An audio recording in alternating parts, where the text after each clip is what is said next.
माना जाएगा। इसलिए उसको वो रहना होगा, वहाँ पर उसको समाज में सबके साथ रहना होगा, और यदि वो मिलजुल कर रहता है तभी उसको स्वाभाविक प्राणी माना जाएगा। और ये उसका नैतिक कर्तव्य भी है कि समाज में रहे। इसीलिए man is social by nature और man is a social animal, जो अरस्तु ने कहा। इसी बात को ग्रोशियस भी कहता है। अब ग्रोशियस ने इस बात को कनेक्ट किया with the law of Nations, with the conduct of the Nations. Grotius ने इस बात को राज्यों से यानी देशों से राष्ट्रों के संदर्भ में कहा कि जिस प्रकार से व्यक्तियों का मूल चरित्र सभी के साथ मिलजुल कर रहने का है, समाज में मिलजुल कर रहने का, उसी प्रकार से राष्ट्रों का मूल चरित्र तभी कहा जाएगा मूल चरित्र जब वो सभी राष्ट्रों के साथ मिलजुल कर सद्भाव पूर्वक रहते हैं। This is the original, you can say, nature of the nations, just as the original or the fundamental characteristic of an individual is social, is a social instinct. In the same way, the fundamental characteristic or the original you can say feature of the nations is to live peacefully and in cooperation, in harmony with fellow Nations और with fellow states. यही उसका मूल चरित्र, यही उसका प्राकृतिक चरित्र। देखिए इस तरह से जोड़ता है ग्रोशियस। इसीलिए कहते हैं he is the proponent of the law of nature. Grotius प्राकृतिक कानून के बहुत बड़े आप कह लिए कि समर्थक हैं, बहुत बड़े उसके आप कह लिए he is a promoter of the natural law. और इस तरह से कितना अच्छे से उन्होंने कनेक्ट किया। व्यक्ति यदि समाज से कट ऑफ हो जाता है, एकांत में चला जाता है, वीराने में चला जाता है, तस्य लोपा, अर्थात अगर वो लुप्त हो जाता है, if he becomes invisible in the society, if he removes himself from the society and goes into oblivion, in the same then he will no more be called a social creature, he will no more be called as a natural creature। ये उसका natural instinct है। उसी तरह से राज्यों का भी एक प्राकृतिक, एक सहज प्रकृति होती है, ये उसकी मूल प्रकृति है। और यदि राज्य अपनी मूल प्रकृति को छोड़कर इसके प्रतिकूल या इसके विपरीत आचरण करेंगे, अर्थात शांति को छोड़कर, सद्भाव को छोड़कर, सहयोग को छोड़कर यदि इसके ठीक विपरीत आचरण करेंगे, अर्थात शत्रुता भरा आचरण, ईर्ष्या भरा आचरण, द्वेष भरा आचरण, प्रतिशोध भरा आचरण, तो क्या होगा?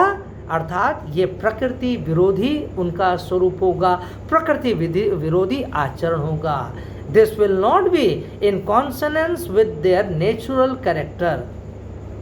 इसीलिए देखिए वो कहता है कि individuals and states they are not much different, they are very similar insofar as both are governed by the natural instinct, both are governed by the natural laws। दोनों में बहुत महत्वपूर्ण समानताएं हैं। और एक बहुत बड़ी महत्वपूर्ण समानता ये है कि जिस कानून से एक व्यक्ति बना है, जिस कानून से जिस विधि द्वारा व्यक्ति का अस्तित्व है, संचालन होता है, वही विधि राष्ट्रों को भी संचालित करती, राष्ट्रों की क्रियाओं को, उनकी अभिवृत्तियों को, उनकी इंस्टिंक्ट्स को वही विधि संचालित करती है। और उसको कहता है नेचुरल लॉ, वो प्राकृतिक विधि है। देखिए इस बात को बहुत पहले स्पष्ट कर दिया था प्लेटो ने, प्लेटो के गुरु सुकरात ने, जब उन्होंने कहा था the state is a individual writ large, the state is a individual writ large, अर्थात राज्य कुछ और नहीं बल्कि व्यक्ति का बृहद स्वरूप है। That the state is a individual writ large, अर्थात जो व्यक्ति, हम व्यक्ति को कहते हैं वो सूक्ष्म है, और व्यक्ति का व्यापक जो रूप है, बृहद रूप है, वो है राज्य, है ना। ये सुकरात और प्लेटो ने पहले ही बता दिया था। भारतीय संदर्भ में देखें, भारत में भी यही है। आपने जब श्री कृष्ण जी का विराट स्वरूप के बारे में सुना होगा, श्री कृष्ण जी जब अपना विराट स्वरूप दिखाते हैं, अर्जुन को विराट स्वरूप दिखाते हैं तो अर्जुन चकाचौंध हो जाते हैं। अभी तक अर्जुन ये समझते थे कि श्री कृष्ण केवल एक व्यक्ति हैं, केवल एक ईश्वर अवतार हैं, उनका ये मानना था। विष्णु जी का अवतार है, उनका ये अभी तक मानना था, एक मनुष्य के रूप में उनके सामने उपस्थित हैं। लेकिन ऐसी परिस्थितियां आई कि जब श्री कृष्ण को अपना विराट स्वरूप दिखाना पड़ा अर्जुन को, जब अर्जुन मोहपाश में बंध गए थे during the war of Mahabharata, when Arjun became, you can से, he laid down his arms because he thought he is going to kill his own family members, his extended family members, अपने ही भाई बंधुओं का वध करने जा रहे। then Lord Krishna had to show his original self, जिसे हम कहते हैं विराट स्वरूप, that the whole world is within me। आप जो मुझे देख रहे हैं, मेरा विराट स्वरूप क्या है? मैं दुनिया हूँ। I am the world and you can see me in my larger format। आप मेरे विराट स्वरूप को देख सकते हैं। The whole world is within me। जिसको आप कह रहे वध कर रहे हैं, आप वध करने आ रहे हो, वो मेरे अंदर ही समाहित हो जाएगा। So you don't have to lament, you don't have to cry, even if you kill your enemy who is now standing before you, though he may be your family member, immediate family member or an extended family member। तो ये जो विचारधारा है, ये प्राचीन भारत में भी था, ये विचारधारा थी। और जैसे हमने आपको कृष्ण के विराट स्वरूप के बारे में बताया, सुकरात और प्लेटो में भी यही दिखता है हमको, और इसी बात को ग्रोशस से भी आपने बहुत अच्छे से बताया है ना। लेकिन ग्रोशस ने इसको फिर डिफाइन किया, व्हाट इज नेचुरल लॉ। अब देखिए, जो डिफाइन करता है वो भी नहीं है कि ऐसा नहीं कि वो बिल्कुल अद्भुत वो परिभाषा दे रहा है। वो कहता है what is natural law. Natural law is the command of good reason. Natural law is the command of good reason, अर्थात प्राकृतिक विधि क्या है? वो सद्बुद्धि का आदेश है। प्राकृतिक कानून क्या? प्राकृतिक कानून सद्बुद्धि का आदेश है। अब समझ ली सद्बुद्धि क्या? हमारे आपके सबके मस्तिष्क में, जिसे हम कहते हैं, सब लोग कहते हैं भाई कुछ सद्बुद्धि तो रखो, यानी कुछ गुड सेंस तो रखो। हम इसको कहते हैं कॉमन सेंस। कॉमन सेंस, सामान्य ज्ञान, सामान्य बुद्धि तो होना चाहिए, सद्बुद्धि होना चाहिए। लेकिन सद्बुद्धि के बारे में क्या कहा गया? Common sense is a sense which is most uncommonly found in most of the common people. देखिए कैसे शब्दों का जगलिंग है, पजलिंग है ये। कॉमन सेंस को, जिसको सद्बुद्धि कहता है, इसी बात को किसी ने कहा common sense is a sense which is most uncommonly found in most of the common people। अर्थात जिसको कहता सद्बुद्धि का आदेश, यानी हम सबके मस्तिष्क में एक सद्बुद्धि होती है, एक गुड सेंस होता है, एक कॉमन सेंस होता है, जिससे हम चीज़ों को परख लेते हैं। उस चीज़ को परख लेते हैं, कौन चीज़ हमारे फायदे की, कौन चीज़ नहीं है, कौन चीज़ हमको नुकसान करेगी, कौन चीज़ हमको फायदा करेगी। जो लाभ हानि गुण दोष की जो ये एक आपके लिए जजमेंट है आपके अंदर, आप you can decipher between what is good and bad, what is good and bad, what is beneficial and what is disadvantage for you can decipher. उसी प्रकार से हमारे मन में, हमारे अंदर जो एक आपके लिए कला है, एक बुद्धि है, जिससे हम लाभ हानि गुण दोष, है ना, न्याय अन्याय, स्वीकार योग्य और अस्वीकार योग्य, इन सब के बीच विभेद कर लेते हैं। इसको वो कहता है सद्बुद्धि। ये सद्बुद्धि का आदेश है। कहता है यही जो नेचुरल लॉ है, सद्बुद्धि का आदेश है। It is a command of good reason. और यही सद्बुद्धि का आदेश व्यक्तियों के जीवन को चलाता है जब वो समाज में रहता है। यही सद्बुद्धि का आदेश यानी नेचुरल लॉ, प्राकृतिक विधि पूरे समाज को चलाता है। और यही प्राकृतिक विधि या नेचुरल लॉ ये देशों के पारस्परिक आचरण को मर्यादित करता है, क्रियान्वित करता है। विभिन्न देशों की क्रियाओं को यही प्राकृतिक विधि चलाता है। अर्थात जो सद्बुद्धि एक हमारे देश के लिए अनिवार्य है, वही सद्बुद्धि के आदेश, वही commands of good law will be equally applicable to other states as well. अगर भारत कहता है कि भारत किसी के साथ शत्रुता नहीं चाहता, भारत किसी प्रकार की छल कपट नहीं करता किसी भी देश के साथ, किसी दूसरे देश की ज़मीन को नहीं हड़पता है, ये क्या है? This is natural law in the words of Grotius. The same thing is applicable, should be applicable to China and Pakistan as well, that they should also follow the commands of good reason as dictated by natural law.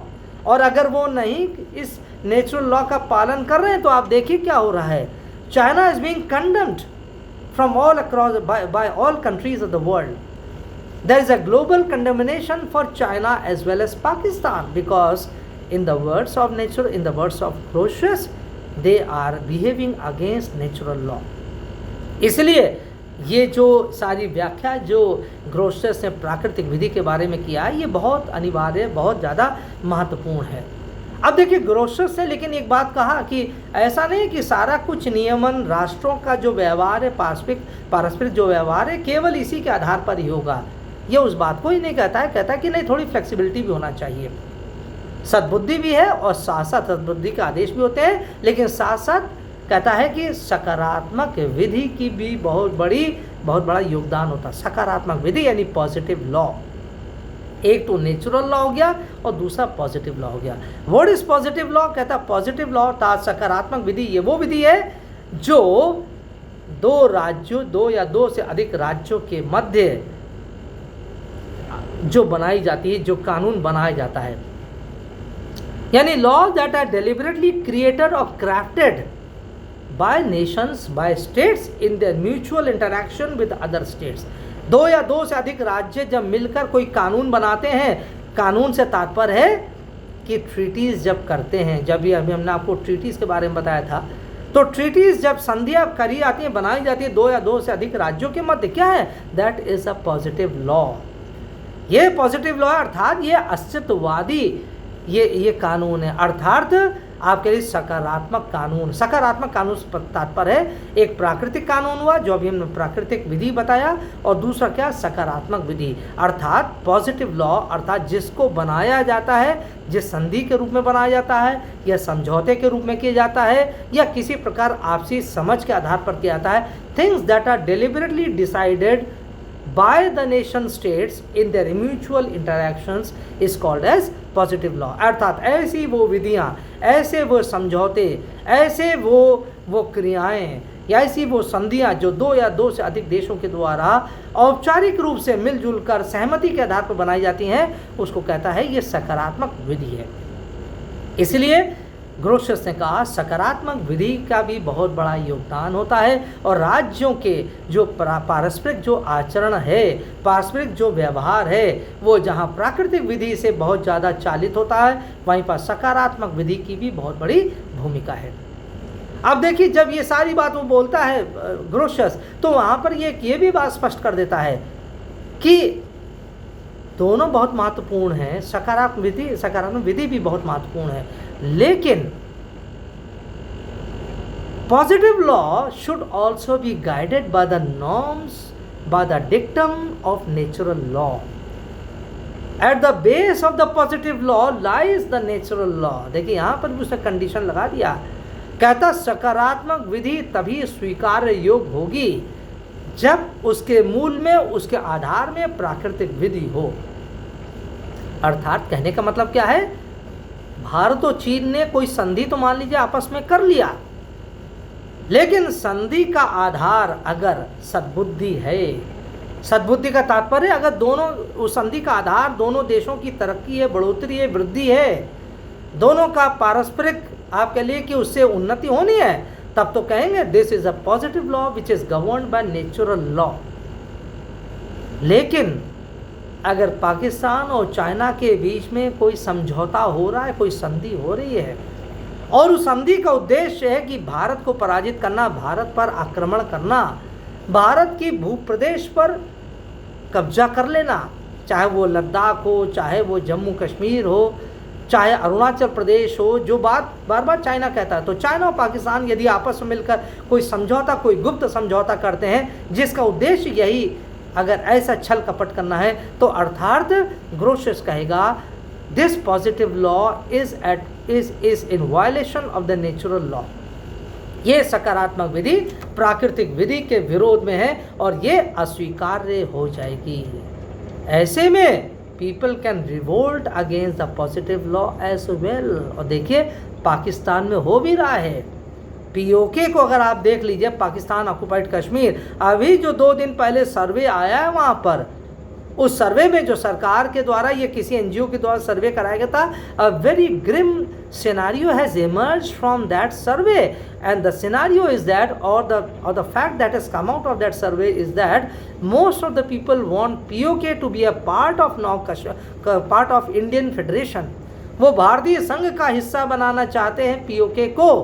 They do not want any more to remain a part or to be a part of Pakistan. They want to merge with India, and this has sent fresh, you can say, shivers down the spine of both Pakistan and China. दोनों देशों के लिए बड़ा एक गंभीर एक समस्या सामने आ गई, बड़ा चिंताजनक भरा आपके लिए बहुत ज़्यादा भयक्रांत हो गए. How to stem this kind of tendency? people are getting more and more alienated from Pakistan and they are drifting towards India. और ये पीओके में खास तौर से है, बलूचिस्तान वहाँ अलग है, सिंध अलग है. तो क्यों ऐसा हो रहा है? बिकॉज देयर पॉजिटिव लॉ, जो वो कानून बना रहे हैं चाइना के साथ, जो सीपेक जो बना रहे हैं, चाइना पाकिस्तान इकोनॉमिक कॉरिडोर बना रहे हैं, उसका मूल उद्देश्य क्या है? लूटो खसोटो खाओ वाली जो पूरी राजनीति है, उसमें 90% is going into the Chinese pockets, only 10% is flowing into the Pakistani, you can say, treasury. और पाकिस्तानी जो खजाने में जा रहा है उसमें लूटर्स आर देयर, जो पाकिस्तान के जो भ्रष्ट पूरे राजनेता ही हैं, अधिकांश लोग भ्रष्ट हैं, वो सब उनकी जेबों में जा रहा है और सामान्य जनता त्राहिमाम कर रही है. तो इसलिए क्या है, ये people can revolt against the law of the country, that is against the positive law as well. इसलिए ग्रोशस कहता है कि that positive law should always be in consonance with the natural law. सकारात्मक विधि को प्राकृतिक विधि के साथ ही साथ चलना चाहिए. सकारात्मक विधि के अर्थात 2 या 2 से अधिक राष्ट्रों के मध्य जो संधि होती है उसमें भी सद्बुद्धि संबंधी कानून या विधि होना चाहिए, उसमें गुडविल होना चाहिए, म्यूचुअल बेनिफिट होना चाहिए, but there shouldn't be an element और an objective to punish any third country और अ न्यूट्रल स्टेट. अगर ये उद्देश्य हो गया, देन यू आर अनडन. इसलिए ये बहुत बड़ा उसका एक इस संदर्भ में योगदान. और ये कहता भी है कि अगर दोनों में कन्फ्रंटेशन होता है, पॉजिटिव लॉ और नेचुरल लॉ में, then definitely natural law should prevail. और इसीलिए वो कहता है कि there is people can revolt, people can refuse to accept the law of the land. और भारत में तो आप जानते होंगे, जितना भारत में राष्ट्रीय स्वाधीनता संग्राम जो चला, नेशनल लिबरेशन मूवमेंट चला, चाहे वो उसमें हम नॉन कॉपरेशन मूवमेंट में देखें, चाहे सिविल डिसोबीडियंस में देखें, चाहे हम भारत छोड़ो आंदोलन में देखें, there was this kind of wide spread, you can say, disobedience against the British made laws. और यही तो आपने देखा होगा जो जलियांवाला बाग इंसिडेंट हुआ था, that was a sequel to the you can say, to the defiance of the British laws by the Indian you can say nationalist. जो भारतीय जो राष्ट्रवादी थे, उसमें एस.एन. किचलू और जिन्होंने विरोध किया था, और भी उनके कई सारे लोग थे जिन्होंने जो रोलेट एक्ट का जो विरोध किया था, और उस रोलेट एक्ट के विरोध के स्वरूप ही जलियांवाला बाग की जो मीटिंग बुलाई गई थी, और उस मीटिंग में ही फिर वो एक कांड हो गया है ना. They fired and they killed so many Indian freedom fighters. तो इसलिए व्हाट इज़ द मैसेज जो वो ये कहता है, ये जो ग्रोशस कहता है, अगर positive law against the natural law है तो उसका कोई सम्मान नहीं करेगा. So therefore this is a very you can say massive contribution of Grotius to the annals of the natural law, है ना. अर्थात विधि के जगत में नेचुरल लॉ को का सहारा लेकर उन्होंने बहुत बड़ी व्याख्या की है. साथ ही साथ ग्रोशस ने पायरेट्स के बारे में भी बात कहा, समुद्री लिटोरिंग के बारे में बात कहा, एक्सट्रेडिशन के बारे में कहा. एक्सट्रेडिशन एक उसका बहुत बड़ा आपके लिए कि योगदान है ग्रोशस का, something that was not much deliberated upon by the previous you can say scholars of international law. जो जंटाइली और विक्टोरिया सुआरेज आयाला, इन सब ने इसके ऊपर, एक्सट्रेडिशन के ऊपर ज़्यादा विचार, ये ज़्यादा इसके मंथन नहीं किया था. सो ग्रोशस रिफ्लेक्टेड वेरी क्लोजली और at an in-depth, there is an in-depth you can say examination of the issue of extradition and asylum at the hands of ग्रोशस. तो ग्रोशियस ने खासतौर से एक्स्ट्राडिशन को लेकर अर्थात प्रत्यर्पण को लेकर काफ़ी विशद व्याख्या करी है और उसने कहा है कि that extradition is really a need, it should be respected and it should be given a place in the international law और the emerging notion of the law of nations. और देखिए ग्रोशियस के समय में ही उसने एक पुस्तक लिखी थी the law of the spoils, है the law of the spoils. उसकी हालांकि सबसे बड़ी जो महत्वपूर्ण पुस्तक है the laws of war and peace अर्थात युद्ध तथा शांति के नियम, laws of war and peace is perhaps the most important work of Grotius. लेकिन ग्रोशियस ने इससे पहले the laws of the spoils ये लिखा था अर्थात लूट के माल से संबंधित विधि, लूट के माल से संबंधित विधि। और देखिए ये कब ये ऐसा उसके जीवन में एक ऐसा वृत्तांत आया था कि जब स्पेन और हॉलैंड के बीच में युद्ध चल रहा था, स्पेन और हॉलैंड के बीच में युद्ध चल रहा था and he was a native of Holland as I told you before. अब देखिए हॉलैंड ने during the war Holland captured a ship of Portugal, पुर्तगाल के जलपोत को यानी युद्धपोत को पकड़ लिया था हॉलैंड ने। And incidentally Portugal was fighting on the side of Spain. अब जब हॉलैंड ने पुर्तगाल के जलपोत को पकड़ लिया और उसके ऊपर कानूनी कार्रवाई की, सबको बंदी बना लिया जो उसके चालक दल था और साथ साथ जो उसके ऊपर माल था, जो उसके ऊपर सामग्री थी, उस सामग्री को उसने बाजार में बेच दिया। That was a commercial ship. उसमें भी थोड़ा सा उसमें भी कंट्रोवर्सी बन गई। उसने कहा पुर्तगाल ने कहा ये तो हमारा कमर्शियल शिप था, there is no it was not aligned to the enemy of Holland, Holland के शत्रु से संबंध नहीं था। लेकिन हॉलैंड ने कहा नहीं ये पुर्तगाल का है, पुर्तगाल का मतलब है कि आप स्पेन के लिए काम कर रहे थे, भले ही आप कहिए कि उसमें कमर्शियल उसमें कमोडिटी थी, but that did not hold any you can से इन्फ्लुएंस और स्वे ऑन हॉलैंड। और हॉलैंड ने उसको जब्त कर लिया, उसके माल को बेच दिया। Then Portugal revolted against this attitude of Holland और तब ये बहुत बड़ा कंट्रोवर्सी बन गई। और उस समय ये क्वेश्चन हो गया, पुर्तगाल ने कहा हमें इसका हर्जाना दिया जाए जो आपने हमारे साथ अन्याय किया। Then the matter became very serious, है ना, और many nations intervened to control the situation. then this Grotius was called upon to adjudicate on the issue। Holland से हॉलैंड की सरकार ने इससे पूछा और अन्य देशों ने भी पूछा ग्रोशियस से आप बताइए इसमें क्या होगा। तो ग्रोशियस ने फिर ये बताया कि laws of the high seas अर्थात जो खुला समुद्र है, अगर खुले समुद्र में इसको पकड़ा गया है, इस तरह के माल को पकड़ा गया है तो वहाँ पर बिल्कुल उचित है, क्योंकि हाई सीज होता खुला समुद्र होता है, वहाँ किसी भी देश का की टेरिटरी नहीं होता है, वहाँ पर जो जिस देश को जैसा शक होता है वैसा ही कार्रवाई करती है। हाँ अगर इस शिप को पकड़ा गया होता, अगर ये हॉलैंड ने उसके क्षेत्र में घुसकर पुर्तगाल के क्षेत्राधिकार में जाकर वहाँ पर उसको पकड़ा होता तो और तब उसने उसकी राष्ट्रीय आपके लिए संप्रभुता का उल्लंघन किया होता, तब ऐसे में मामला हर्जाने का अवश्य बन सकता था। लेकिन since the matter occurred in the high seas therefore this case is not tenable, it is not maintainable. और इस आधार पर उसने स्पॉइल्स वो जो the law of the spoils अर्थात लूट के माल की व्याख्या किया और उसी को कालांतर में चलकर आज के संदर्भ में वो प्राइस कोर्ट कहा जाता है अर्थात अधिग्रहण न्यायालय।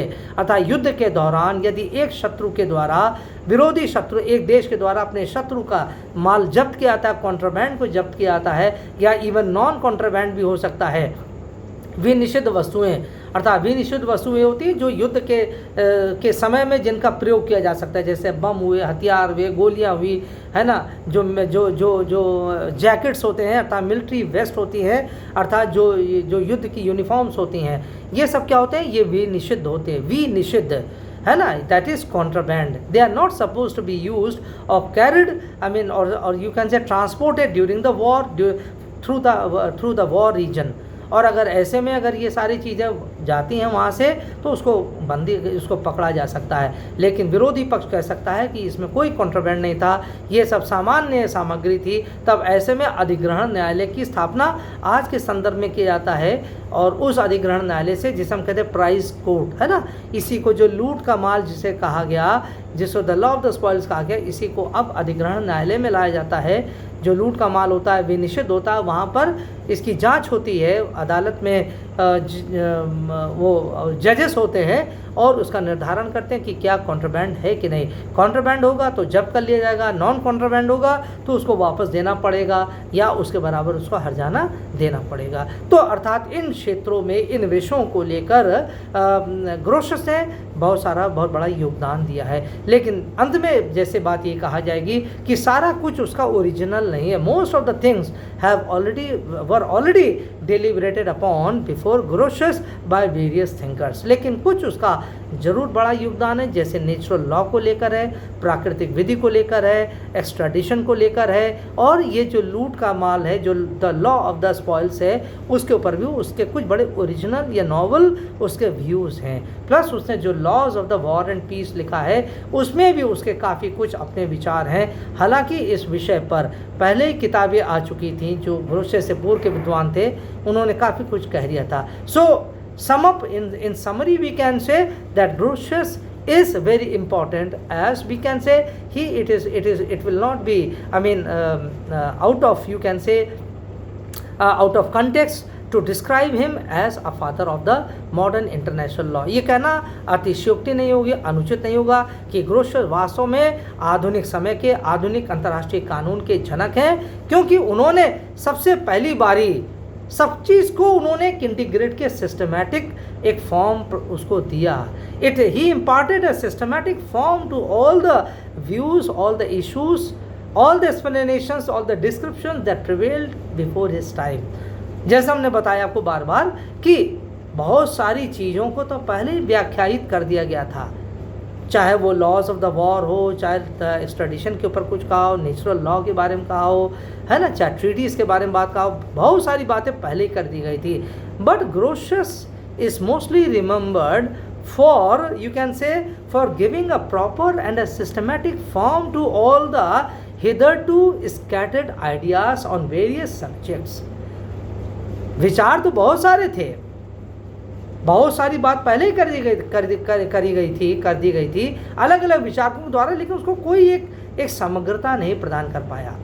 तो ग्रोशस का जो एक बहुत बड़ा योगदान है, he gave a united a very systematic form to all these, you can say, various views, various issues that were there before his time. He gave a new direction to the law, to the international law, अर्थात जो emerging जो law था उस समय, जो law of the Nations था, राष्ट्रों के मध्य जो एक कानून का धीरे धीरे उद्भव हो रहा था, उत्पत्ति हो रही थी, उसको उसने एक नई दिशा दिया। He gave a concrete shape to the emerging law of the nations. We can say he concretize the idea of the international law through his work, through his pioneering role in this direction. तो इसलिए ग्रोशस का नाम यही बहुत महत्वपूर्ण है। भले ही पहले के पूर्ववर्ती विचारकों ने बहुत कुछ कहा था, लेकिन उन्होंने अपने विचारों को अधिकांश उन्होंने अपने ही विचारों का उन्होंने व्याख्या किया, डिस्क्राइब किया, परिभाषित किया।